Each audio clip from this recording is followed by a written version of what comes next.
বিএনপির মনোনয়ন না পাওয়া নিয়ে রাজনীতির মাঠে আলোচনার কেন্দ্রবিন্দুতে এখন বিএনপির কেন্দ্রীয় নির্বাহী কমিটির সহ সম্পাদক রুমিন ফারহানা। দীর্ঘকাল ধরে দলটির সঙ্গে যুক্ত থাকার পরও কেন মনোনয়ন পেলেন না এ নিয়ে অনেকটা ক্ষুব্ধ হতেই দেখা গেছে তাকে। মনোনয়ন না পাওয়ার পর এবার মুখ খুললেন তিনি নিজেই। আসন্ন নির্বাচনে তার মন্তব্য কতটা প্রভাব ফেলবে মনোনয়ন না পাওয়া অন্য প্রার্থীদের মাঝে, এ নিয়ে বিস্তারিত জানাচ্ছেন সাদিয়া সিদ্দিকা।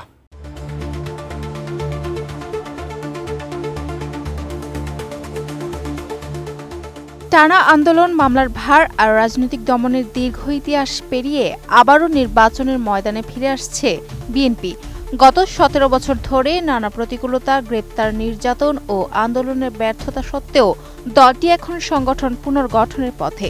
সাম্প্রতিক সময়ে জাতীয় নির্বাচনের প্রস্তুতিকে ঘিরে বিএনপি নতুন উদ্যমে মাঠে নেমেছে।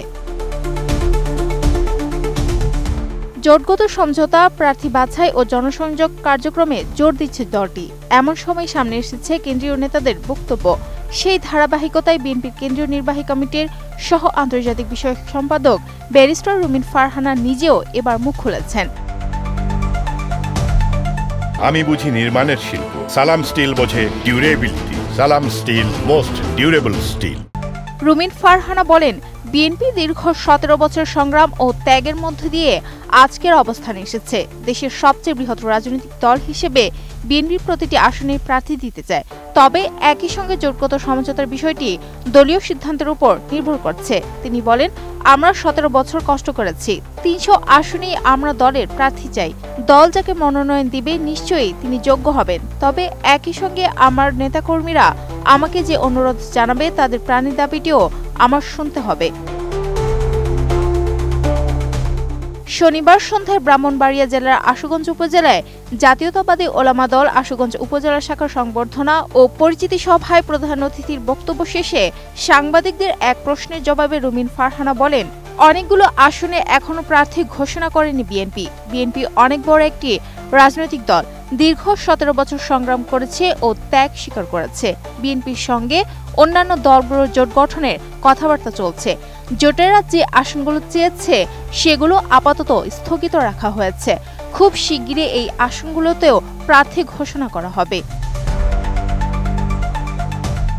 জনগণের প্রতি নিজের অবস্থান পুনর্ব্যক্ত করে তিনি বলেন, আমি জনগণের সঙ্গে ছিলাম, আছি ও জনগণের সঙ্গেই থাকব। আমি আজ যে পর্যায়ে এসে দাঁড়িয়েছি তার পেছনে আমার জনগণের অক্লান্ত পরিশ্রম আছে, তাদের শ্রম আছে, তাদের অর্থ ব্যয় রয়েছে। আমার ভোটাররা যে সিদ্ধান্ত দেবে, আমার সরাইল আশুগঞ্জের জনগণ যে সিদ্ধান্ত দেবে তার সঙ্গে আমি থাকব। তিনি আরো বলেন, আমার জীবনের লক্ষ্য জনগণের সেবা করা। আমি রাজনীতিতে এসেছি মানুষের পাশে দাঁড়ানোর জন্য, তাদের কণ্ঠস্বর পৌঁছে দিতে। বিএনপি জনগণের দল, এই দলের শক্তি এসেছে মাঠের মানুষের থেকে। সেই শক্তিকেই আমরা আগামী নির্বাচনে নতুন করে জাগিয়ে তুলতে চাই। ব্যারিস্টার রুমিন ফারহানা এ সময় উপস্থিত নেতাকর্মীদের প্রতি ঐক্যবদ্ধ থাকার আহ্বান জানিয়ে বলেন, যে ত্যাগ সংগ্রামের ইতিহাস নিয়ে বিএনপি টিকে আছে সেটিই আমাদের শক্তি। এই শক্তির জোরেই আমরা প্রতিটি আসনে জনগণের ভোটের মাধ্যমে গণতন্ত্র পুনরুদ্ধার করব। Sadia Siddika, ATN news.